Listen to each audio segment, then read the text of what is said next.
right. All right. But yet I know what I'm talking about. Why can't we be friends? Why can't we be friends? Why can't we be friends? Why can't we be friends? I know you're waiting for the CIA. They wouldn't have you in the mafia. Why can't we be friends? Why can't we be friends? Why can't we be friends? Why can't we be friends? Why can't we be friends? Why can't we be friends? Why can't we be friends? Why can't we be friends? Why can't we be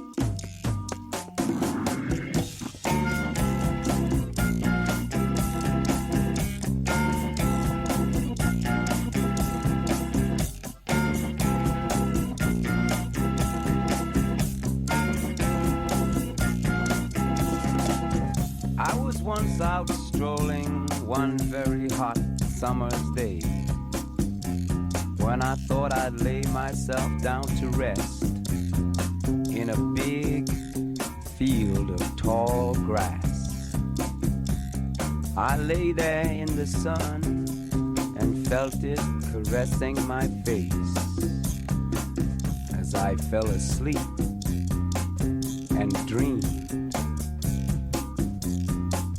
I dreamed I was in a Hollywood movie, and that I was the star of the movie.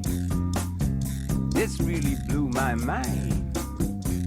The fact that me, an overfed, long-haired, leaping gnome, should be the star of a Hollywood movie. But there I was. I was taken to a place, the Hall of the Mountain King. I stood high upon a mountain top, naked to the world, in front of every kind of girl. There was long ones, tall ones, short ones, brown ones, black ones, round ones, big ones, crazy ones. Out of the middle came a lady. She whispered in my ear something crazy. She said, "Spill the wine, take that pearl. Spill the wine and take that pearl. Spill the wine, take that pearl. Spill the wine, take that pearl." I could feel hot flames of fire roaring at my back as she disappeared, but soon she returned. In her hand was a bottle of wine, in the other a glass. She poured some of the wine from the bottle into the glass and raised it to her lips. And just before she drank it, she said, "Take the wine, take that pearl. Spill the wine, take that pearl. Spill the wine, take that pearl. Come on, come on. Spill the wine, take that pearl, take that pearl. Yeah, it's all yours. You gotta do it. Spill that wine, spill that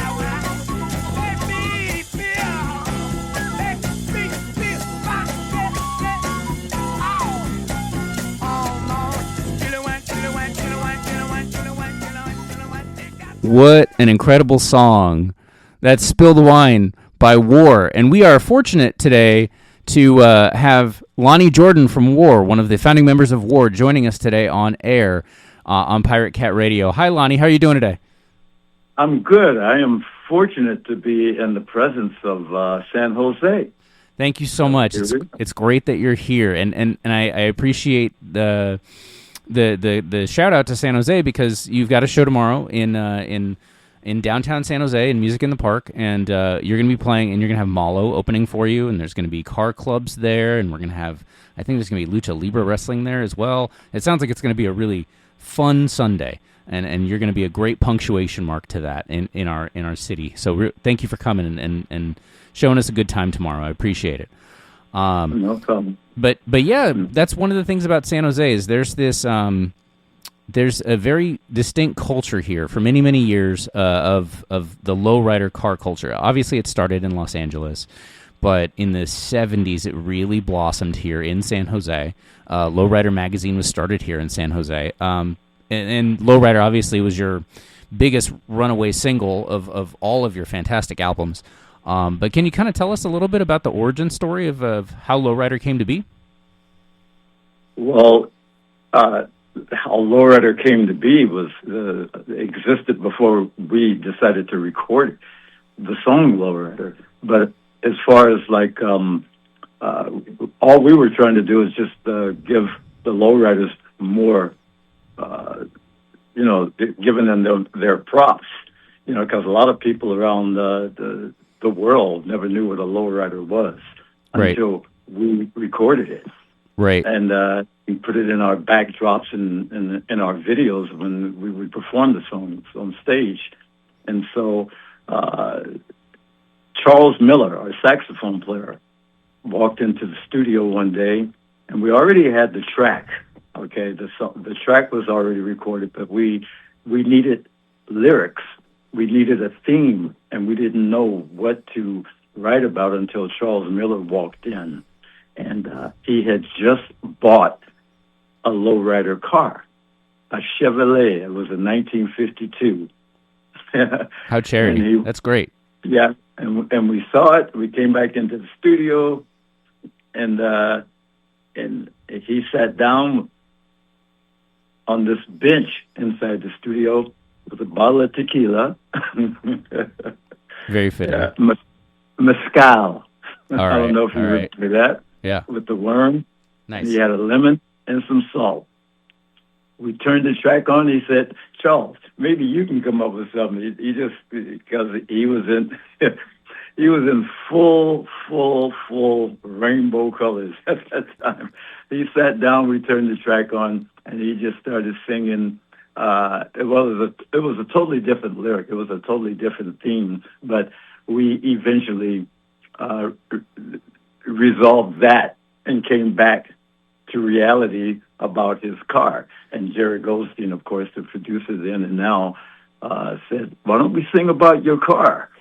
And so all he did was sing Lowrider, and that was it, in a low voice, because he became a comedian at that point, and we just took that and said, that will work.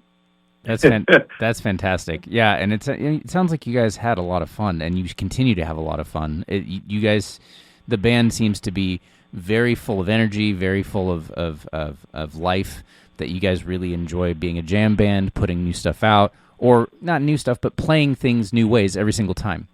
So, well, it was always about a jam. It was always about, like Jimi Hendrix used to say, your experience. And so whatever the experience was, we took that attitude and that idea, that concept, and made a theme out of it, and from there made a song out of it. It was all about experience. That's why I always, pretty much called our music universal street music, because it's all about the experience from the streets. And that's going to fit perfectly here with the street stories that we have here in San Jose and the years of lowrider culture that we had that got stemmed in the 1980s when cruising got banned by the city council, but that actually got overturned in the last couple of years. But they're really leaning into, I think, the show promoters for tomorrow are really leaning into lowrider culture and highlighting that. Is there anything that you want to say to the culture, to the car clubs, to the people that are going to show up tomorrow to party with you in downtown San Jose? Yeah, well, I like to let the people know that we and you are not the only ones that are lowriding, but because of you, San Jose, and because the fact that together we collaborated together, we made the music, and you became the lowriders. That music went all the way to Japan, Germany, New York. Back when it was only it only extended to Albuquerque, New Mexico, when it was when the lowriders was first on the scene, and just to let you know that it's globally now, and so all we're going to do is just come back to the community and celebrate. That sounds fantastic, and I appreciate that. And it's great to know that a little piece of San Jose is now all over the world, and this predated all of the technology and all that stuff that's now all over the world too.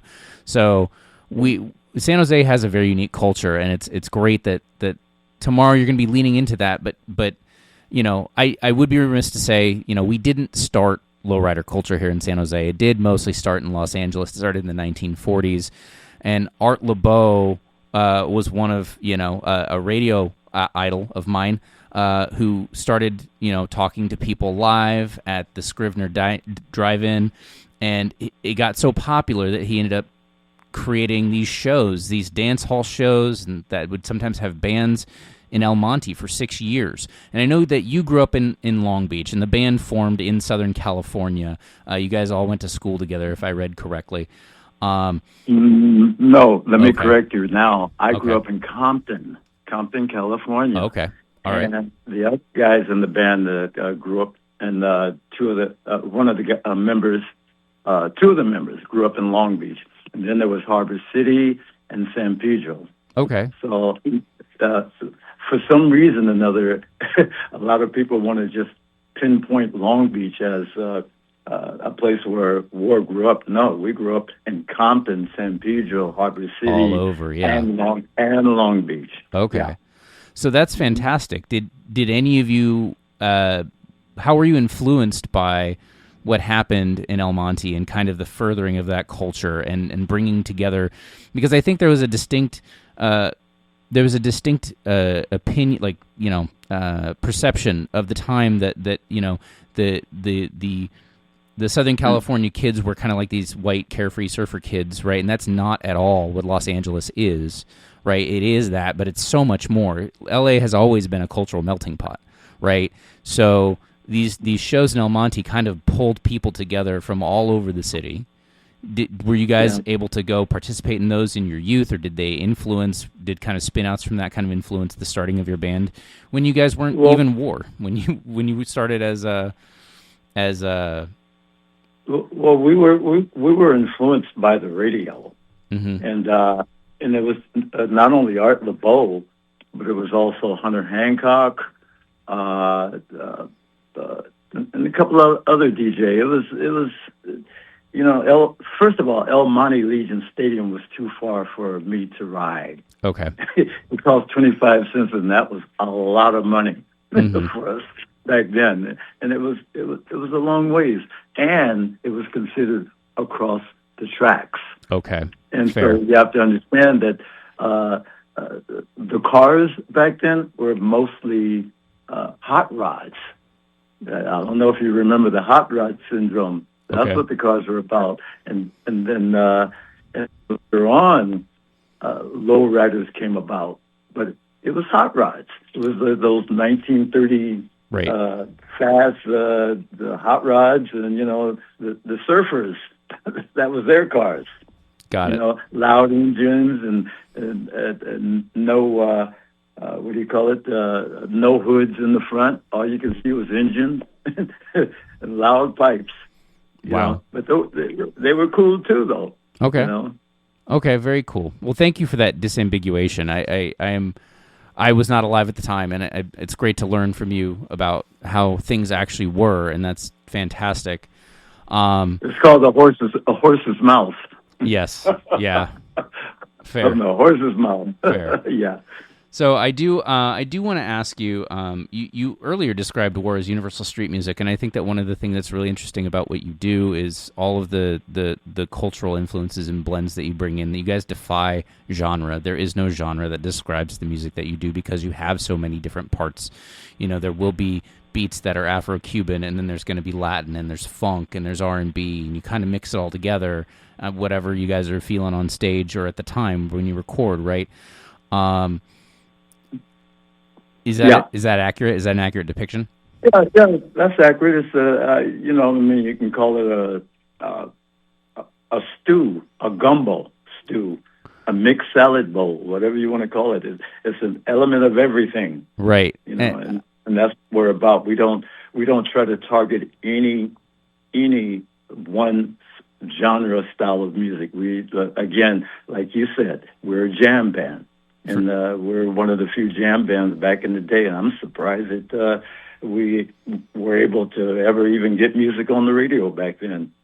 That's fair. We didn't really know what we had, and to this very day, I still don't understand how our music ever got on the radio. It's still different from most music you hear because of this raw element, So, and right. You turn raw around, what do you get? R-A-W, get W-A-R, war. Very raw. nice. So, No, that's perfect. And I think that I understand your humility is impressive. I understand that, you were very different for the time. You were avant-garde, and you still are.